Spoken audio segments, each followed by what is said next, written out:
गणेश खुने यांनी वेळी गोळी मारली, काय सांगाल? गणेश खुने आहे का ह्या 8 ते 15 दिवसापासून मला म्हणतो की माझा मनोज जरांगेने वापर केला. मी गणेश खुनेला एवढंच सांगत होतो की बाबा माझा बी वापर केला त्याने प्रत्येक समाजामधले आहे का जवळच्या माणसाचा वापर केला. पण तू आहे का काही टोकाची भूमिका घेऊ नको, कारण ते मला सारखं म्हणायचं मला मी जगण्याची इच्छा नाही राहिली, कारण मी समाजामध्ये बी मनोज जरांगे म्हणून नाव गेलं. पण मनोज जरांगे असा लबाड लांडगा आहे, ह्याने समाजाच्या नावावर एवढी पोळी भाजली, ह्याने प्रत्येक माणसाचा वापर करून घेतला. तुम्ही सांगा, राजेंद्र जराड, बाबूराव वाळेकर, गणेश खुने आणि अमोल खुने, आम्ही जेलमध्ये आरोपी कुठं तोडले? अहमदनगरच्या कोर्टामध्ये, अहिल्यानगर, आता नाव बदललं, अहिल्यानगरच्या कोर्टामध्ये आरोपी तोडले. आणि ह्यो मनोज जरांगे आहे का, ह्यो पळून आला तिथून. ह्यो मनोज जरांगे ना, ह्यो मॅनेज जरांगे, मॅनेज औरंगजेब आहे. ह्यो एवढा भंगार आहे, ह्याचं मला आहे का नाव काढायला सुद्धा लाज वाटते. आणि समाज आहे का आज ह्याच्या भावनेला बळी पडतो. कुठंतरी समाजाने आहे का ओळखून घ्यायला पाहिजे, ह्याच्यामुळं समाजाचं किती नुकसान झालं, काय झालं. पण मी आहे का एवढं समाजाला सांगतो, आज गणेश खुनेने 5-7 वर्षाच्या विहिरीमध्ये उडी खाल्ली, आज त्याचे कमरापासून कंबर गेलं, हातपाय मोडले. जो माणसावर एवढा अन्याय झाला त्या माणसामागे जर आज समाज उभा नाही, आणि ह्या लबाडाच्या पाठीमागे समाज आहे. अहो ह्याचे पोरं, मुलगा इमानाने फिरते, तर ह्याला 10-20 हजाराचा शूज आहे घालायला, ह्याच्या बायकोला 10-20 हजाराची साडी. ह्याची बायको बी आहे का ना, लोकांच्या इथंच रोजाने जात होती ना कामाला, 200 रुपये रोजाने. डायरेक्ट प्रॉपर्टीमध्ये वाढ कसं काय झाली? मग सऱ्याची चेक करा ना, गणेश खुनेची करा, अमोल खुनेची करा, आणि जरांगेच्या चोट्या टीमची बी करा ना. हे फक्त समाजाच्या नावावर ह्यो जरांगे आहे का पोळी भाजितो. मी डायरेक्ट चॅलेंज करतो, एक सुदाम मुकणे असन, रमेश काळे असतील, आणि पुन्हा पांडुरंग तारक असन, स्वप्नील तारक असन, भद्री तारक असन, इजू तारक, आणि पुन्हा ते सतीश तारक, आणि किशोर मरकड, गंगाधर काळकुटे, आणि पुन्हा तो आमचा त्याचं नाव मला आठवना, संजय कटारे. ह्या सगळ्याची आहे का प्रॉपर्टीमध्ये वाढ कसं काय झाली?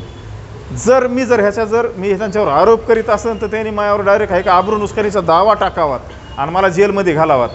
मला जे माहिती तेच मी बोलतो. ह्यांची प्रॉपर्टीची आहे का तपासावात, आणि मी आहे का ईडीला आहे का मी माझं लेटर देणार आहे की ह्यांची प्रॉपर्टी आणि माझी प्रॉपर्टी तपासण्यात यावी.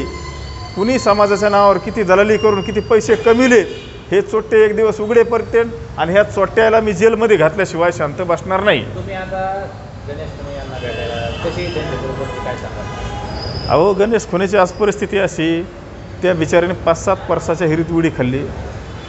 योगायोगाने ते वाचला बिचारा, कुठंतरी त्याचं पुण्याचं काम आहे समाजासाठी, किंवा त्याने इथून मागं चांगला वागला, त्याच्यामुळं तो वाचला. आज त्याचे पायाला मार लागला आहे, त्याचा कंबराला मार लागला आहे. आज पोझिशन अशी की बिचाराची परिस्थिती अशी, वडील अपंगत, आईला चालता येत नाही, आईचे बी पाय गेलेले आहेत, मुलाचं शिक्षण सुरू आहे, मुलगी आज लग्नाला आली. आज त्या कुटुंबावर किती मोठा दुःखाचा डोंगर आहे, हे मनोज जरांगेला कळणार नाही. कारण मनोज जरांगे आहे का फक्त त्याच्या 4 लेकरासाठी जगतो. ते समाजाचं त्याला काहीही घेणं देणं नाही.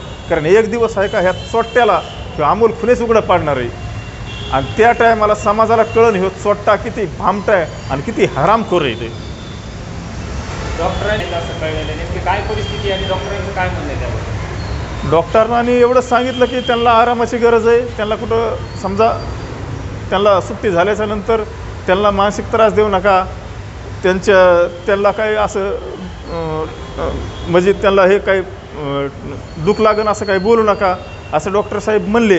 कारण ते एवढा मानसिक त्रासामध्ये, तुम्हाला एवढंच सांगतो की त्याचं एवढं मोठं योगदान आहे समाजासाठी. त्याचं योगदान लांब गेलं, पण हे छोटा पुढं आला समाजाच्या. कारण त्याने कोपर्डीच्या आरोपीला मारलं, शिरपा चिंदमला मारलं, त्याने असन मी असन.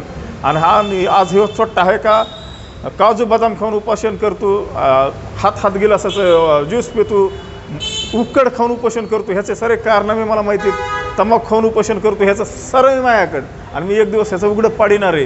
ह्याला ज्या दिवशी जेलला घालीन का त्या दिवशी अमोल खुने शांत बसेल, तोपर्यंत अमोल खुने शांत बसणार नाही. आणि मनोज जरांगे, तुला माझी एवढीच चॅलेंज आहे, तुझ्या मागं कोण आहेत ना, कोणतं सरकार आहे, पक्ष आहे, आमदार खासदार, तुला काय खेटायचं तर माझ्या संखेट.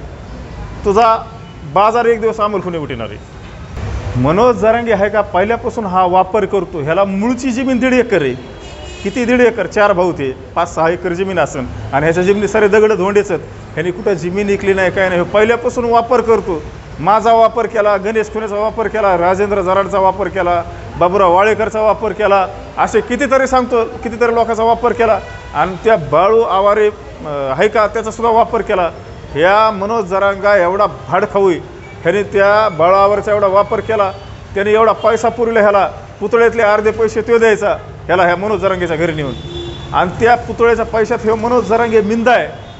तरी बी आहे का बाळू आवारेला ह्याने आहे का जाणून बुजून आतमध्ये घातलं. कारण बाळू आवारेकडे ह्याचे लय मोठे मोठे पुरावे आहेत. आणि मनोज जरांगे तुला एवढंच सांगतो, तुझे पुरावे माझ्याकडे सुद्धा आहेत. तुझ्या मागं काय शक्ती असतील ना तेवढ्या माया मागं लाव. अमोल खुने तुला खेटायला तयार आहे. तुझ्यात काय दम आहे तेवढे माया ना दिला.